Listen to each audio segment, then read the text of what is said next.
வணக்கம் மக்களே. இந்த நம்ம பார்க்க போகிறது லெட்டர் அனாலஜி சம். ஓகேங்களா? இந்த மாதிரி லெட்டர் அனாலஜிலாம் கம்பல்சரி ரயில்வே எக்ஸாமில் வந்துடுது. மினிமம் 2 கொஷின்ஸ் வச்சு வந்துடுது. ஓகேங்களா?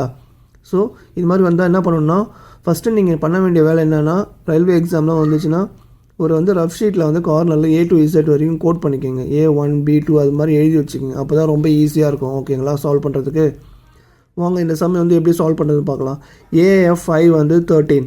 ஓகேங்களா? ADD 12ன்னு கொடுத்துருக்காங்க. இது எப்படி கோட் பண்ணியிருக்காங்கன்னு நம்ம பார்க்கலாம். ஓகேங்களா? ஏவோட வேல்யூ 1, எஃபோட வேல்யூ 6, ஐயோட வேல்யூ 9. ஸோ இந்த வேல்யூ தான் நம்ம ஃபஸ்ட்டு தெரிஞ்சுக்கணும். ஃபஸ்ட்டு ஏலேருந்து இசட் வரைக்கும் நீங்கள் ஒரு சைடில் எழுதி வச்சுக்கிங்க. அப்போ தான் உங்களுக்கு ஈஸியாக இருக்கும் எழுதுறதுக்கு. ஓகேங்களா? அப்போ இங்கே 169 வந்திருக்கு. ஆனால் இங்கே கொடுத்துருக்கிறது 13. இது எப்படி 13ஆக கோட் பண்ணியிருக்காங்கன்னா ரொம்ப ஈஸி தான், ஒன்றுமே கிடையாது. இதை ஸ்கொயர் ரூட் எடுத்திருக்காங்க. ஓகேங்களா?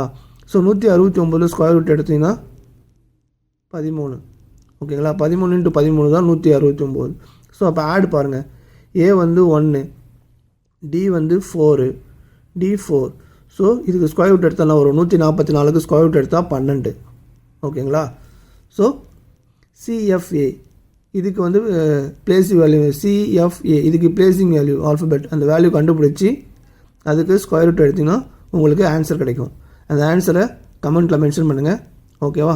இதோட ஒரு நெக்ஸ்ட் சூப்பர் ட்ரிக்கில் அவங்க சந்திக்கிறேன். தேங்க்யூ.